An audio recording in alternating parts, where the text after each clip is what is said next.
Vamos curvar as nossas cabeças mais uma vez, em atitude de reverência ao nosso Deus, rogando que o Senhor conduza-nos, que a palavra que o Senhor tem nesta noite aos nossos corações venha com máxima fidelidade, e que o Espírito Santo trabalhe em nossas vidas em nome de Jesus. Santo Deus, amado Pai, Tu és bendito, Tu és maravilhoso, e nós nos curvamos com o nosso espírito diante de Ti, reconhecendo, ó Deus, a Tua majestade, a Tua grandeza, a Tua santidade, ó Deus, perfeita, pura, excelsa. Ó Deus, que mais nesta noite possamos, ó Deus, Te adorar, sermos, ó Deus, alimentados por Tua santa palavra, que o Teu Santo Espírito tenha liberdade, ó Deus, para trabalhar em nossas vidas, e assim, ó Deus, nos encorajar a vivermos, ó Deus, da maneira que Te agrada. Ó Deus, toque em mim, toque em nós, em nome de Jesus, amém e amém. Meus irmãos, minhas irmãs, nessa noite, quero compartilhar com os irmãos um assunto que é extremamente rico, e eu poderia ousadamente dizer infinito, a respeito da suficiência no trino Deus, no triuno Deus. Mas eu quero que os irmãos já tenham em vista que não dá para esgotar, não dá para fechar. Porém, aquilo que o Senhor trará a nós, que possamos, no temor, pegar para viver, aplicar nas nossas vidas, e assim sermos consagrados ao nosso Deus. Pois bem, falar em suficiência é um tanto curioso, ainda mais no português, porque pode ser que aquela nota que você precise alcançar seja suficiente. Não precisa ser a nota full, a nota cheia. Pode ser aquela lá média, suficiente, não é verdade? Mas em outros casos, existe aquela questão de suficiente, completou, alcançou o propósito ideal, foi suficiente, é suficiente. Nós precisamos compreender que a suficiência em Deus Pai, Deus Filho e Deus Espírito não é algo raso, não é algo medíocre, mediano. É uma suficiência plena, é uma suficiência cabal, inteira, íntegra.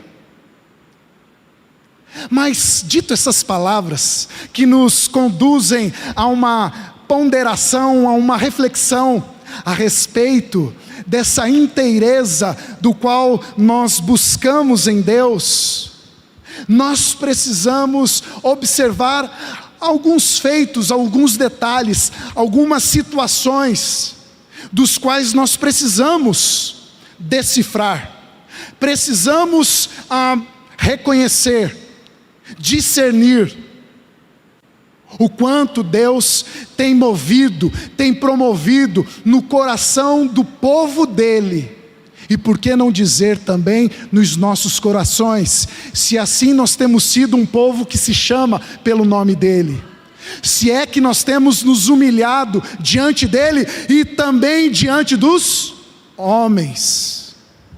Pois bem, meus irmãos, a suficiência no triuno Deus, pela libertação da escravidão, do pecado. Que pecado?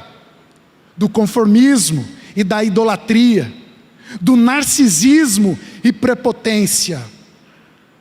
E ao falar destes pecados, e é claro que existem muitos outros, eu quero arrebatar, eu quero levá-los a refletir num versículo apenas, de Êxodo capítulo 20, versículo 2. Êxodo capítulo 20, versículo 2. Um versículo muito conhecido. Eu sou o Senhor, Yahvé, o Criador, o Todo-Poderoso, eu sou o Senhor teu Deus, que te tirei da terra do Egito, da casa da servidão. Em outras traduções, da casa da escravidão. Diz que então um povo raso, um povo chulo, um povo escravizado, aproximadamente 400 anos, eles tinham recebido instruções de um povo pagão, de um povo idólatra, de um povo descrente em um único Deus, Criador dos céus e da terra. O povo hebreu já tinha algumas centelhas do conhecimento, algumas faíscas do conhecimento que existia apenas um Deus, mas por causa desta escravidão, eles se conformataram, eles se amoldaram a um estilo de vida idolátrica, a um estilo de vida que se contentava com miséria. Mas naquele período, tantas e tantas coisas ocorreram. Apesar do povo se ver em escravidão, o Deus Todo-Poderoso jamais tinha os abandonado. O perrengue, a dificuldade, a insensibilidade acompanhou o povo hebreu, mas ainda assim o Deus Todo-Poderoso não se afastou ao tal ponto de abandoná-los por completo. Mas nós olhamos aqui a respeito de um povo escravizado, um povo que recebeu tantas influências, que atingiu os conceitos deles, a maneira de pensamento, o comportamento que eles aplicavam no dia a dia, estavam viciados em coisas esdrúxulas, em coisas pecaminosas, em coisas sujas. A própria questão da crença se tornou turva, se tornou suja, confusa, porque foi impregnado um estilo de vida que fizera o povo hebreu se contaminar. Falsos deuses, ao falar disso, o Egito tinha Ra, um dos deuses que era um dos superiores. Inclusive o faraó que era levantado tinha como a identidade sendo herdeiro, sendo filho desse falso deus Ra. Há também o deus Nilo, que era a personificação de Rap, deus da fertilidade. Tantas outras deuses e deusas, Requete, que tinha a cabeça de uma rã. Olha aqui, para nós engraçado, não é não? Requete, eles consideravam um tipo de deusa, e tinha o formato da cabeça de uma rã.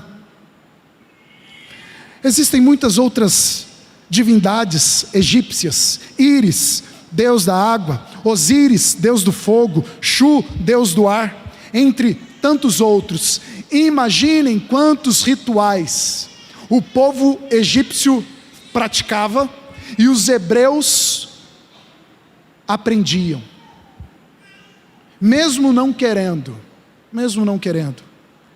E é interessante que, citados aqui alguns destes deuses, não sei dos irmãos que chegaram a pensar, a lembrar das 10 pragas do Egito. É interessante o quanto Deus ministra questões sobrenaturais e sendo diluídas no confronto natural da vida humana. Basicamente, as pragas que Deus enviou, esmiuçou, destraçalhou as divindades que de nada serviam. De nada serviam. Quantos maus hábitos eles foram obrigados? E também hábitos que eles não foram obrigados, mas absorveram. Viveram debaixo da ignorância e escravidão. Nós temos outros assuntos ao falar do Antigo Testamento, muitos outros.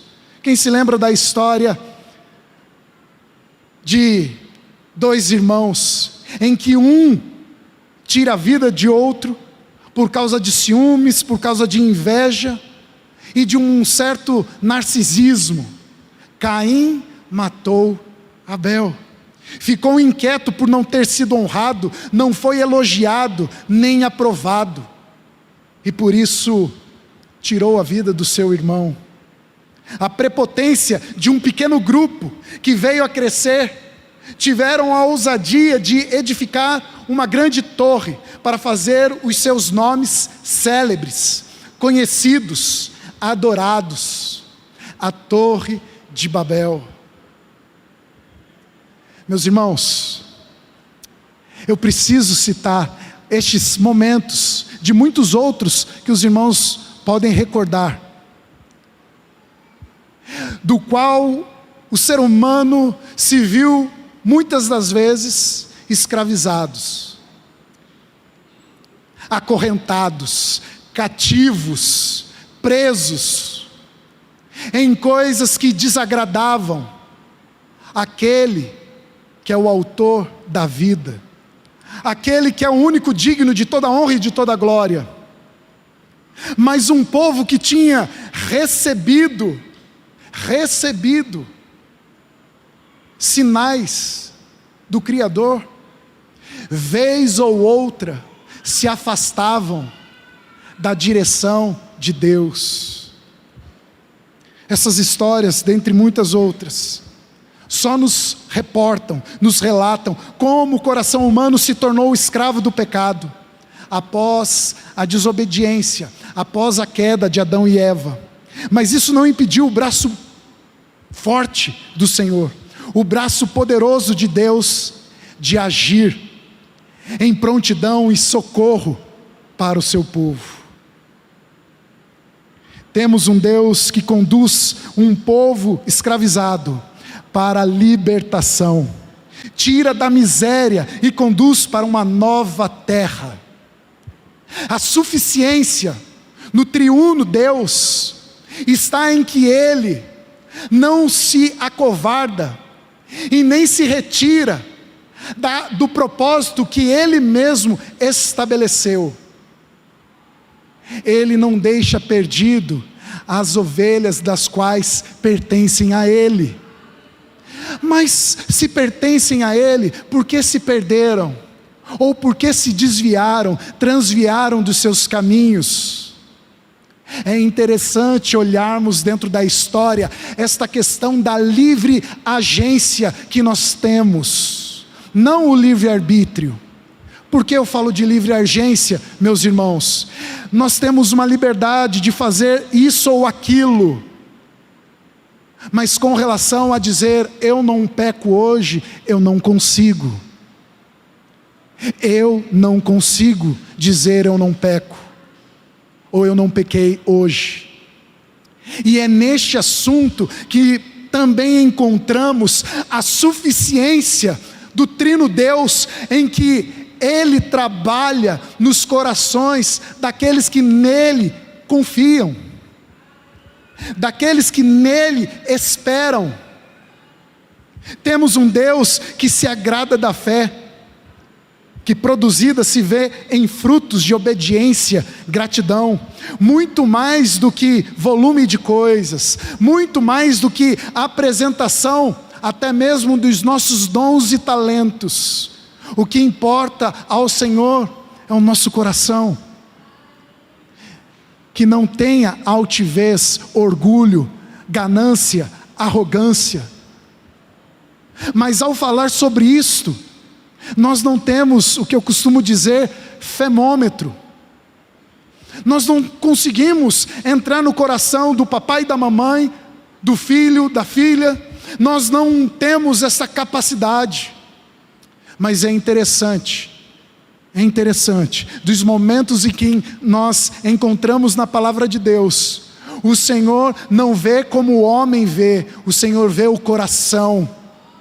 Então, nós precisamos entender que um povo humilhado, um povo medíocre, um povo escravizado, não se torna algo difícil para o Deus, o único Deus que tem o poder de tirar do lamaçal e transportar para águas cristalinas, purificadoras, redentoras. A suficiência de Deus trabalha na história do seu povo de tal modo que em primeiro momento nós vemos que Ele completa, Ele faz acontecer aquilo que precisa, porque Ele tudo pode, mas Ele transmite ao seu povo aquilo que é suficiente inteiro para que a vida humana viva de acordo que agrade a Ele. Resta nós pensarmos: será que eu tenho me satisfeito nas ordenanças do Senhor, nas orientações divinas? Será que eu tenho me agradado no estilo de vida que o Senhor tem requerido daqueles que pertencem ao seu reino? Porque vejam só, podemos ter traje de pastor, traje de crente, podemos ter um linguajar gospel, evangélico. Eu pergunto para os irmãos: o diabo também não tem linguajar? A diferença está onde? Coração. Os demônios não se arrependem, os demônios não se convertem, eles são inteiramente corrompidos e eternamente condenados. Eles não têm nenhum pingo de consideração e respeito, porque eles são contrários, rebeldes totalmente, para desobedecer, para tentar afrontar, é importante dizer isso, tentar afrontar o Todo-Poderoso. O ser humano, às vezes, pega carona com ensinos demoníacos. Muitas das vezes, o povo de Deus se perdeu por não manter fidelidade ao Senhor.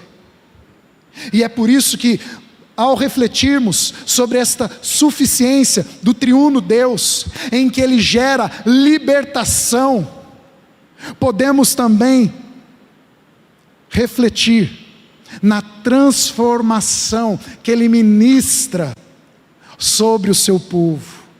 Mas é válido lembrar que temos um triuno Deus, que é onipotente e não divide a sua glória com ninguém, com nada.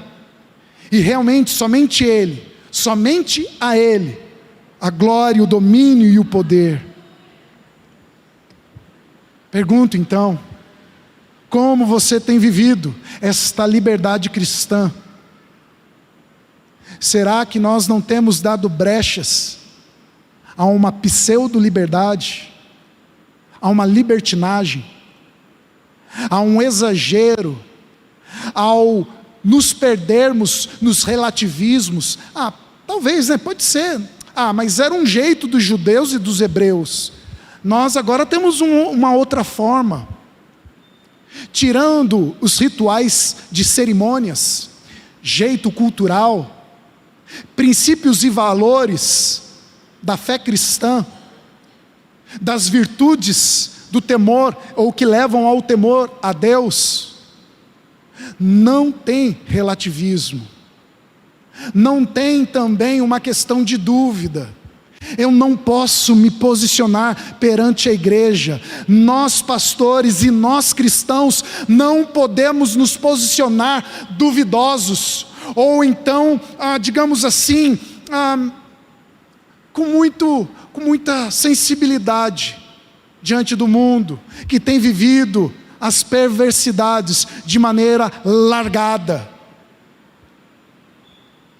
Estão tentando implantar a imoralidade como sendo um estilo de vestuário, um estilo comportamental.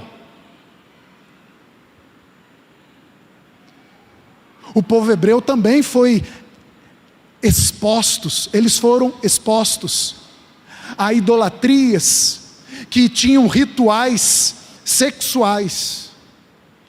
Gente, a coisa era feia, mas não era só naquele tempo. Nos dias de hoje, temos também réplicas de adorações que são de trevas, que são terríveis.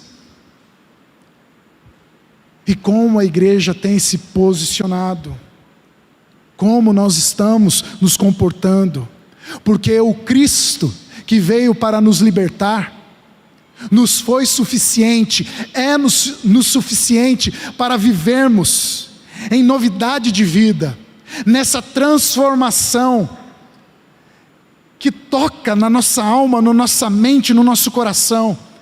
E esta transformação é operada pelo próprio Deus. Ele toca no nosso coração, no nosso ser. Quero levá-los agora a pensar, a vislumbrar um pouco, a imaginar o tempo em que o profeta Ezequiel viveu. Tempos que não eram tão novidades assim, mas estavam, digamos, exacerbados, estavam sobressalentes. A incredulidade, a desobediência, a rebeldia de não viver integralmente e puramente as orientações divinas. Tensões vividas no período do profeta Ezequiel, mas não somente nos dias dele.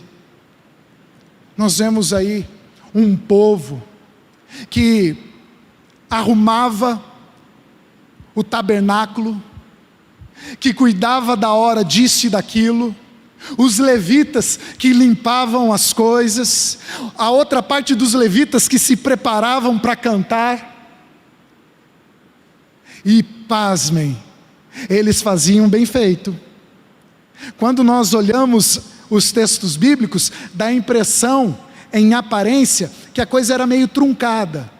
Não, eles faziam um ritual.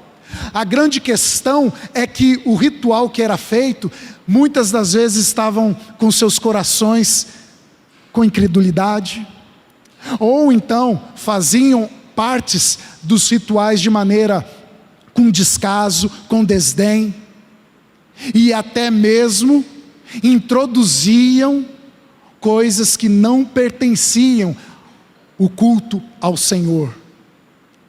Mas eles tinham como fachada: estamos adorando a Yahvé, estamos adorando ao Criador. No entanto, os corações deles estavam transviados.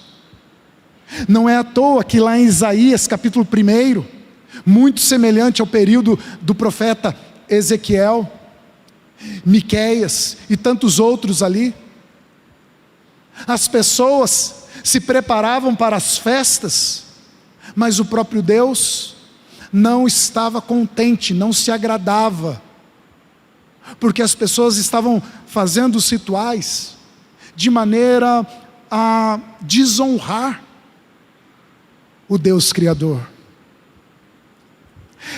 Meus irmãos, nós não podemos ter como distante das nossas vidas esta reverência de vivermos para a glória do Deus Criador. Eu não quero ter essa sensação, eu não quero dar brecha na minha mente e na minha jornada na fé, achando que Deus é um Deus distante. Nós não podemos cair nessa rasteira do inimigo, que vem tentado prejudicar a nossa caminhada. Lá em Ezequiel, capítulo 36, versículo 26 e 27, vemos a promessa de Deus, obra das mãos do Senhor: dar-vos-ei coração novo, e porei dentro de vós espírito novo, tirarei de vós o coração de pedra, e vos darei coração de carne, porei dentro de vós o meu Espírito, o Espírito Santo, e farei que andeis nos meus estatutos, guardeis os meus juízos, e os observeis.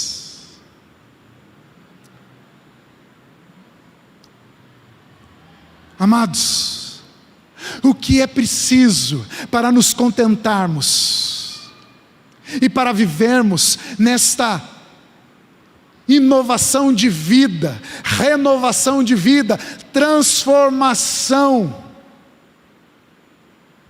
Precisamos da mão de Deus, da cirurgia divina.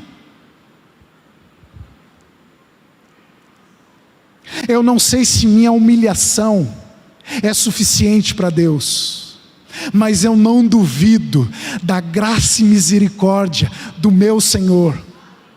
Quando eu estou trazendo para a primeira pessoa, entendam isso para vocês também. Nós não podemos ser duvidosos como uma onda que vai e vem. Creia, porque a suficiência do triuno Deus, o único Deus, Deus Pai, Deus Filho e Deus Espírito, ministra em nossas vidas a libertação do pecado, e vem gerando transformação nas nossas vidas. Ele gera.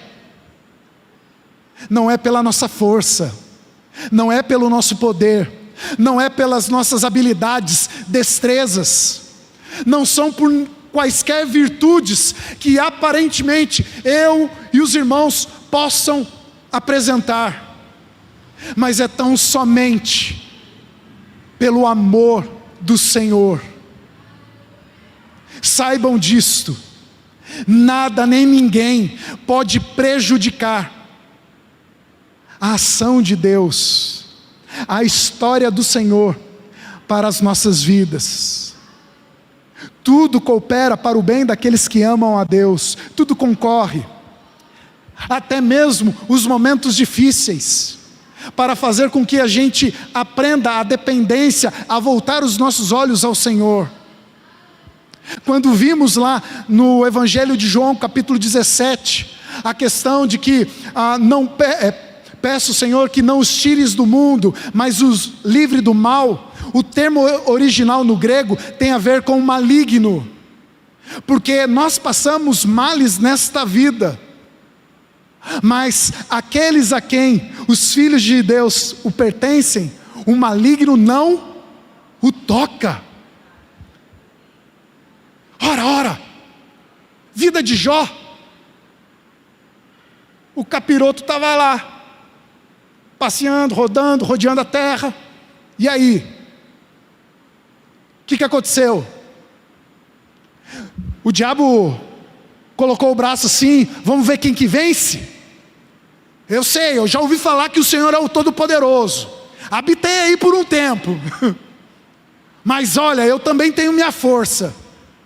A história de Jó não é uma digladiação entre o bem e o mal, é uma amostra de que os servos do Senhor, na pessoa de Jó como exemplo, não servem a Deus por causa das bênçãos que Deus promove. Vejam só, Jó servia a Deus não por causa das bênçãos, das benécias, debalde, em abundância, Deus abastecia a vida de Jó, por isso que ele te serve, ó Deus. Mas não era isto, porque daí nós vemos o continuar da história, e descobrimos o quê? Que Jó servia, adorava a Deus, porque Deus é Deus.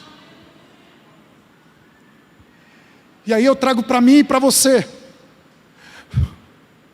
por que os nossos passos se veem lentos para servir a Deus? Qual prodígio, quais os sinais os gregos dos nossos dias estão esperando? 1 Coríntios capítulo 1, depois os irmãos vão lá, estudem, meditem. Os gregos pedem sinais, os gentios correm atrás de sabedoria, falsa sabedoria, pseudo-sabedoria, engodo, sofisma. Meus irmãos, eu não sei vocês, mas eu me canso dos meus pecados, eu me canso da minha fraqueza, e eu não sei se a igreja tem cansado de falhar diante de Deus, porque buscamos glórias, bênçãos e bênçãos, mas não nos lembramos da grandiosa libertação que Deus promoveu, vem promovendo e tem estabelecido, não como uma mera oportunidade, porque Deus tem o braço poderoso para salvar, e se Ele opera, como diz aqui em Ezequiel, é Ele quem faz o tratamento nos nossos corações. Agora não vem me dizer, pastor, aí complicou, porque eu estou tentando fazer isso. Faça, mas lembre-se, que não é o que você faz propriamente que chama a atenção de Deus, mas é sim a misericórdia do Senhor. Totalmente dependentes, expostos, mas fiquem felizes, sabe por quê? É suficiente, é eficiente, uma perfeição do qual a nossa mente não compreende tão bem, mas confie no Senhor, segue o caminho, viva a vida, regala-te das coisas que o Senhor tem nos proporcionado, assim eu procuro fazer, amém. Mas não deixe como que uma sobrinha o se consagrar a Deus, o se dedicar para a glória do Senhor. Não deixe como sendo algo mesquinho ou pequeno, medíocre. Coloque todo o seu ser, tudo aquilo que você faz, para a honra e glória de Deus. E se você se vê com certa incapacidade, lembre-se disto, da promessa de Deus: dar-vos-ei coração novo, e porei dentro de vós o espírito novo. Porei dentro de vós o meu espírito. A habitação, morada de Deus. Não foi à toa que certo salmista uma vez declarou: mãos limpas e coração puro. Em outro momento clamou: restaura em mim um espírito reto, inabalável. Que nós possamos viver na libertação que Deus nos proporcionou, e a transformação segura que Ele mesmo tem operado em nossas vidas. E por fim, meus irmãos, esta suficiência em Deus Pai, Deus Filho e Deus Espírito, em que Ele traz a santificação, essa santificação no sangue de Cristo, na sua palavra e no seu Santo Espírito. Hebreus capítulo 10, eu peço que os irmãos abram lá em Hebreus capítulo 10. Hebreus capítulo 10, se puder projetar, versículo 19 ao versículo 24, Hebreus capítulo 10, versículo 19 ao versículo 24,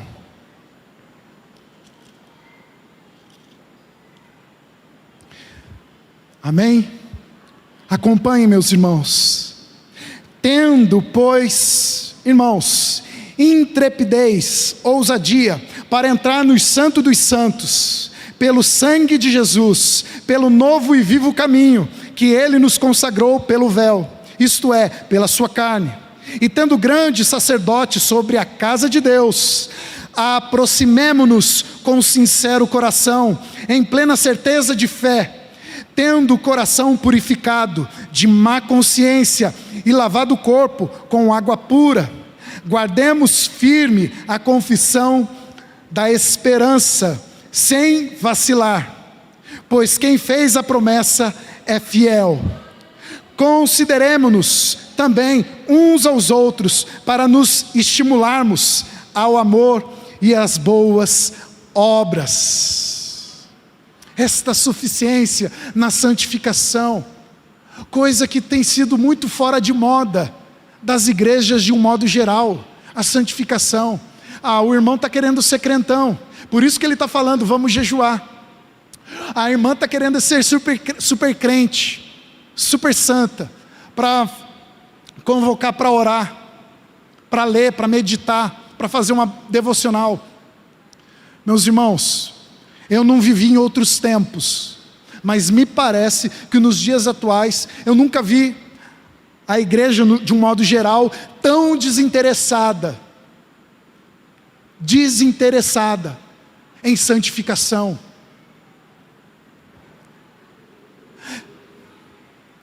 Será que aquela nota, aquela exortação de atenção que o apóstolo Paulo escreve aos Romanos, lá no capítulo 12, de não vos conformeis com este século, mas transformai-vos na renovação da vossa mente, e esta mente em Cristo, não propriamente no nosso gosto, mas nas coisas concernentes ao conhecimento de Cristo, as virtudes do Senhor.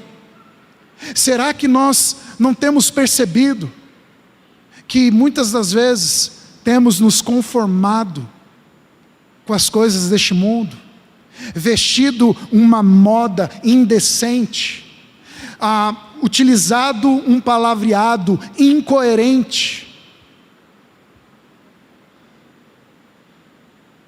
Nós precisamos urgentemente desfrutar também desta plenitude, da suficiência gerada pelo próprio Deus para a nossa santificação, para andarmos em novidade, vívidos na fé, não conforme o espírito deste mundo, mas renovados. Hebreus 12:14, segui a paz com todos e a santificação, sem a qual ninguém verá o Senhor. Por isso, não regulem, não sejam tardios, lentos, para viver com toda a liberalidade, de todo o coração, com todo entendimento e avançando no conhecimento para servir a Deus, na fonte da palavra,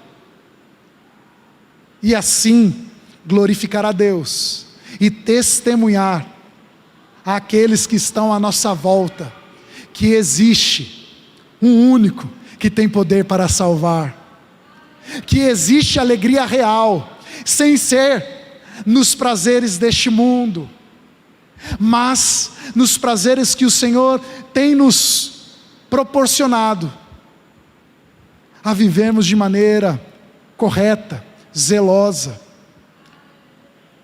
E por fim, fechando, João 17:17, santifica-os na verdade, a tua palavra é a verdade. A suficiência dessa santificação não é propriamente grandes experiências prodigiosas.